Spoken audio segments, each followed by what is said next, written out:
जय हिंद दोस्तों। Last class में हमने क्लास 9th की एनसीईआरटी गणित मंजरी से क्वेश्चन नंबर 3 तक कर लिया था। अब इस क्लास में हम क्वेश्चन नंबर 4 से आगे बढ़ेंगे। Question number 4 is saying that plot point z that is 5, -6 on the Cartesian plane. तो इस पॉइंट को कार्टेशियन प्लेन पे हमें प्लॉट करना है। Construct a right angle triangle IZN and find the length of the 3 sides.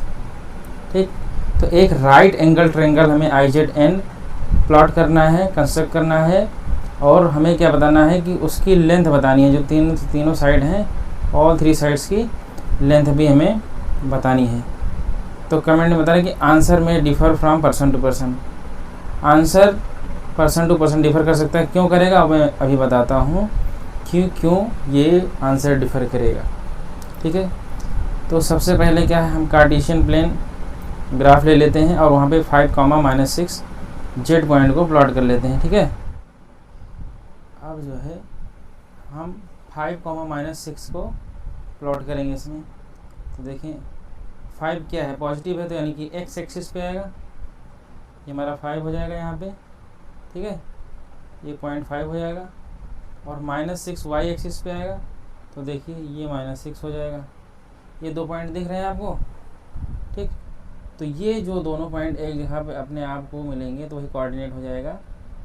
तो ये हो जाएगा हमारा कोऑर्डिनेट। समझ में आया। 5 हमारा जो है x एक्सिस पे और -6 y एक्सिस पे है। तो ये हमारा पॉइंट हो जाएगा, ये हमारा पॉइंट हो जाएगा 5, -6 5, -6। ठीक है, तो ये अगर हमारा पॉइंट है, देखिए ये हमारा पॉइंट है। अभी बोल रहे हैं कि राइट एंगल ट्रायंगल बनाओ IZN, और ये Z है, ये Z है। जब भी बोला जाए कि कोई ABC राइट एंगल ट्रायंगल बनाओ, तो ABC राइट एंगल ट्रायंगल का मीनिंग ये हुआ कि जो ये बीच में जो B है हमारा, मिडिल में B आ रहा है, मतलब कि जो राइट एंगल बनेगा हमारा वो B पॉइंट मिडिल में यहाँ पे होगा। इस तरीके से बनाया जाता है। ठीक, A और C डिफ़र कर सकते हैं, और जो राइट एंगल होगा वो BB बनेगा।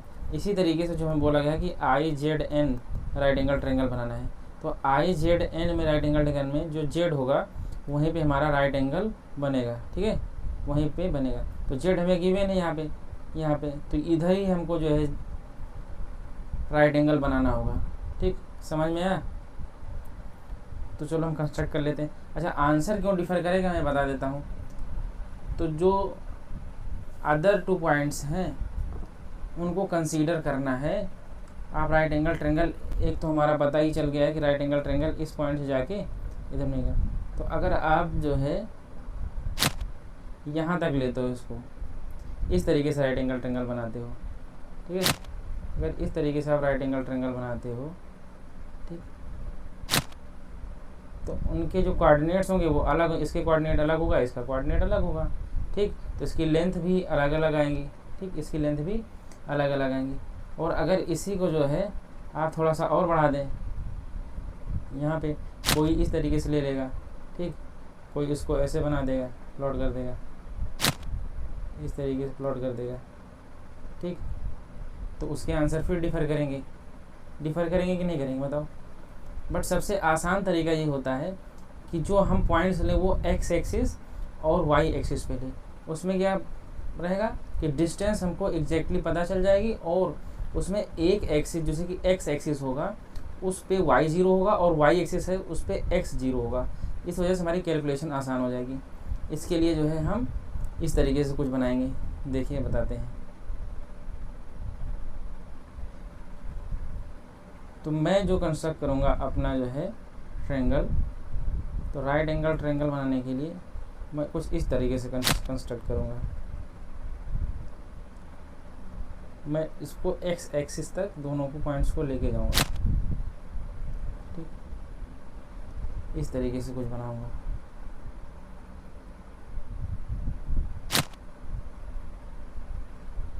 ये अभी हो गया जेड, मैं इसको आई ले लूँ, अगर इसको आई बोल दूँ और इसको बोल दूँ एन, तो हो गया हमारा ना आई जेड एन। देखो ये राइट एंगल जेड जो है हमारा क्या हो गया, राइट एंगल ट्रायंगल। जेड जो है हमारा राइट एंगल हो गया, और जो हमारा आई जेड एन है वो राइट एंगल ट्रायंगल हो गया। तो आई की जो कोऑर्डिनेट्स हैं वो क्या हो जाएंगे, एक्स एक्सिस पे तो 5 है और वाई यहाँ पे 0 होता है। ठीक, इस तरीके से जो एन होता है, एन का कोऑर्डिनेट क्या हो जाएगा, -6 हो जाएगा, और ये एक्स एक्सिस पे 0, यहाँ पे एक्स एक्सिस 0 होगा, तो 0 -6 हो जाएगा। बोलो इतना समझ में आया कि नहीं है। ठीक, अभी हमसे क्या पूछ रहा है, अभी हमसे पूछ रहा है, तो प्लॉट तो हमने कर दिया, ठीक है, कार्टेशियन प्लेन पे हमने प्लॉट कर दिया राइट एंगल ट्रायंगल को।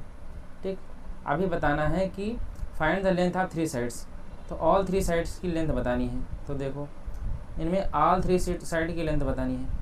तो अगर हम आई जेड की बात करें, सिर्फ I Z side I Z की बात करें, तो देखो वाई एक्सिस से कितनी डिस्टेंस है, ये वाई एक्सिस से देखो वाई एक्सिस पे इसकी कितनी डिस्टेंस है आई जेड की। ठीक, एक्स एक्सिस से देखें तो यहाँ से यहाँ तक की डिस्टेंस कितनी है, वो तो इतनी तो होगी ना, ये 6 यूनिट। ठीक, तो 6 यूनिट हमारी जब डिस्टेंस होगी तो आई जेड हमारा कितना हो जाएगा, 6 यूनिट। लेंथ हमेशा पॉजिटिव होती है। ठीक, तो 6 यूनिट हो जाएगा यहाँ से। यही फ़ायदा हुआ जो हमने इसको कोऑर्डिनेट को एक्स एक्सिस तक और वाई एक्सिस पे लिया है। ठीक, अभी आई जेड अपना मिल गया। अभी जेड एन देख लेते हैं, जेड एन की वैल्यू सॉरी, जेड एन क्या होगा देखो, तो जेड एन जो होता है वो वाई एन जो है हमारा जेड और एन के बीच की डिस्टेंस है, और इसको देखें तो वाई एक्सिस से डिस्टेंस है ये। ठीक, वाई एक्सिस से हमारी डिस्टेंस है, तो वाई एक्सिस से देखें तो डिस्टेंस कितनी है, 5 ही तो होगी। ये देखो ये 5, ये 5 यहाँ से, तो ये डिस्टेंस हमारी कितनी हो जाएगी 5, तो ये भी 5 हो जाएगी। तो यानी कि जेड एन हमारा क्या है, 5 यूनिट हो जाएगा। ठीक, आई बात समझ में।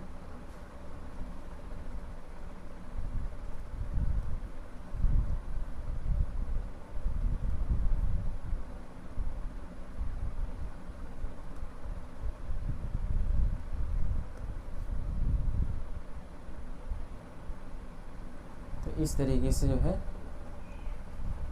हमें पता चल गई है आई जेड और जेड एन की वैल्यू, आई जेड और जेड एन की वैल्यू हमको पता चल गई है।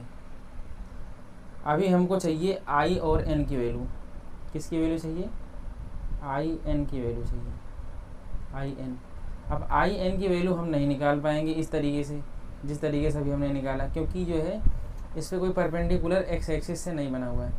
तो हमको पता है ना कि पाइथागोरस थ्योरम में जो है अगर कोई राइट एंगल ट्रायंगल होता है उसकी 2 साइड्स हमको क्या है गिवन हो, तो थर्ड हम पता कर लेते हैं कि नहीं पता कर लेते हैं, बोलो। तो अकॉर्डिंग टू पाइथागोरस थ्योरम हमारा क्या होता है कि यहाँ पे हो जाएगा I N square is equal to क्या हो जाएगा हमारे पास, बोलो, आई जेड स्क्वायर। ठीक, और प्लस में हमारा क्या बनेगा, जेड एन स्क्वायर। बोलो इतना समझ में आया कि नहीं आया। ठीक, ये पाइथागोरस थ्योरम होती है। तो आई एन का स्क्वायर हमारा यहाँ पे, आई एन का स्क्वायर बनेगा, आई जेड हमारे पास कितना है 6 है, तो ये 6 स्क्वायर हो जाएगा, और जेड एन कितना हमारे पास 5 है, तो 5 स्क्वायर हो जाएगा, और ये हो जाएगा 36, और ये हो जाएगा 25। ठीक है, तो आई एन जो है अब करें तो इसका रूट लगा देंगे यहाँ पे आई एन, क्योंकि इधर से स्क्वायर हटेगा इधर रूट हो जाएगा। ठीक है, तो अब देखो कितना बनेगा, 5 और 6 हो जाएगा, बोलो 11, और 3 2 5 6, यानी रूट 61 आना चाहिए। ठीक, रूट 61 आना चाहिए।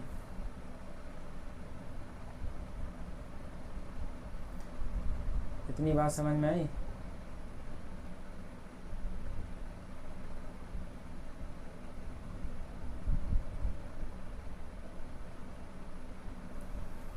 तो इस तरीके से हमको जो है सारे कोऑर्डिनेट्स भी मिल गए, ठीक है, और सारे जो हमारे ट्रायंगल थे उनकी साइड्स की लेंथ भी पता चल गई। ठीक, आई होप आप लोगों को ये समझ में आया होगा और आप लोगों ने एंजॉय भी किया होगा। अगर आप लोगों को समझ में आ रहा है तो चैनल को लाइक, शेयर और सब्सक्राइब करते रहें।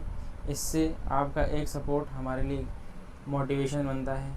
इसी चैनल पे आने वाले टाइम पे हम क्लास 10th 9th तो पढ़ा ही रहे हैं, 9th में मैथ, SST और साइंस का भी लेक्चर लाएंगे और क्लास 10th का भी जो है इस पर अपलोड किया जाएगा। पॉसिबल होगा तो क्लास 8th के लिए भी किया जाएगा। ठीक है,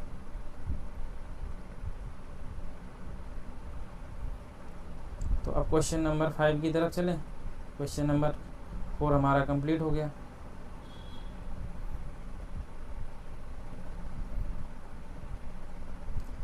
तो क्वेश्चन नंबर 5 क्या है?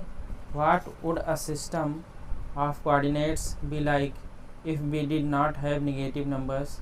Would this system allow us to locate all the points on a 2D plane? तो देखिए, बोल रहे हैं कि what would a system of coordinates be like, एक कोऑर्डिनेट सिस्टम ऐसा हो जिसमें क्या नेगेटिव नंबर्स हो ही ना। ठीक है, if we did not have negative number, तो कहना है कि ऐसी एक दुनिया हो, उस दुनिया में नेगेटिव नंबर हो ही ना। तो क्या हो, नेगेटिव नहीं होगा तो ज़ीरो और पॉजिटिव नंबर ही होंगे। ठीक, नेगेटिव अगर नंबर नहीं हुआ तो ज़ीरो पॉजिटिव नंबर हुआ। Would this system allow us to locate all points on 2D plane? तो क्या जो है सारे पॉइंट्स को हम 2D कोऑर्डिनेट्स पे, कोऑर्डिनेट 2D प्लेन पे लोकेट कर पाएंगे क्या? What would a system of coordinates be like if we did not have negative numbers? ठीक, तो कह रहे हैं कि जो कोऑर्डिनेट है, कोऑर्डिनेट सिस्टम है, उस कोऑर्डिनेट सिस्टम में नेगेटिव नंबर है ही नहीं। तो देखिए क्या बनेगा। अगर इसमें नेगेटिव नंबर नहीं है तो ये वाली चीज़ें हमको देखने को मिलेंगी ही नहीं। ठीक, तो नेगेटिव साइड है इसका कोऑर्डिनेट का सिस्टम का, वो हम देख ही नहीं पाएंगे, वो ड्रा ही नहीं कर पाएंगे। जब वो हम ड्रा नहीं कर पाएंगे तो हमारा जो कोऑर्डिनेट सिस्टम है कुछ कैसा बनेगा, सिर्फ हमको पॉजिटिव साइड देखने को मिलेगी, यानी कि ज़ीरो और पॉजिटिव साइड। तो सिर्फ हम बता क्या बना पाएंगे, ओरिजिन बना पाएंगे। ठीक है, ओरिजिन बना पाएंगे और जो पॉजिटिव साइड है इसका वही ड्रॉ कर पाएंगे। जब ओरिजिन और पॉजिटिव साइड ही ड्रा कर पाएंगे तो सिर्फ क्या है, सिर्फ ज़ीरो और पॉजिटिव नंबर ही ड्रा हो पाएगा और सिर्फ फर्स्ट क्वाड्रेंट में ड्रा हो पाएगा। सेकेंड, थर्ड और फोर्थ कोऑर्डिनेट हमारे पास होगा ही नहीं, तो हम ड्रा क्या करेंगे। ठीक है, तो इसमें जो है इसका सॉल्यूशन मैं आप लोगों को बता देता हूँ, लिख देता हूँ आप लोगों के लिए। ठीक है,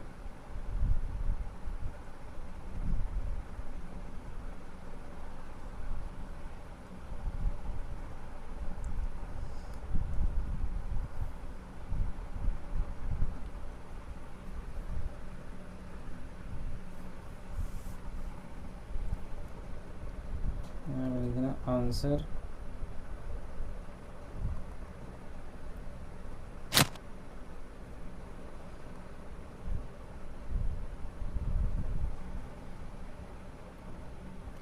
आंसर में हमने लिखना है if we did not have negative numbers then coordinates could only be zero or positive. You know, if B did not have negative numbers, if B did not have negative numbers, then coordinates could only be the zero or positive. Coordinates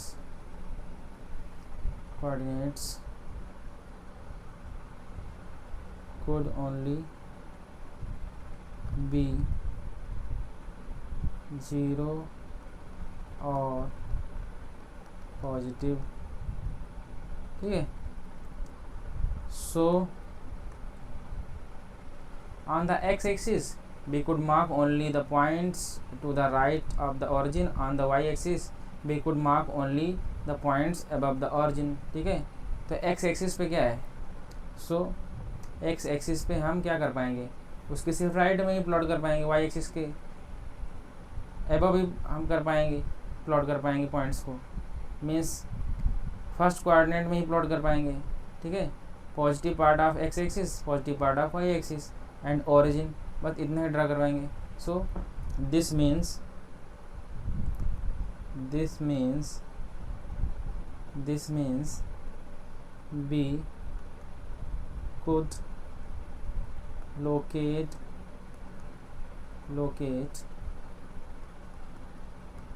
points only in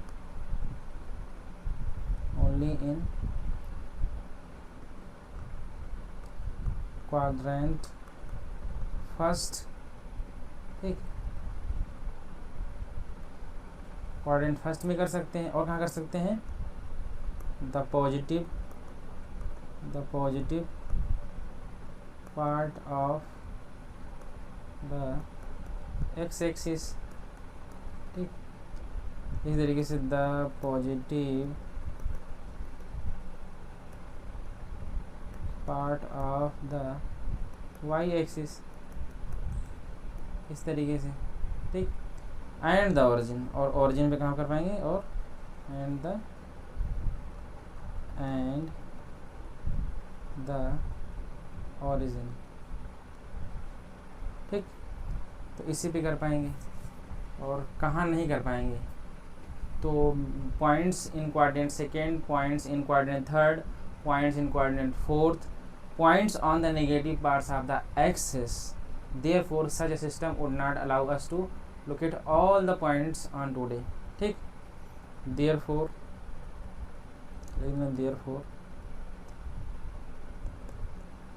such a system would not allow us to locate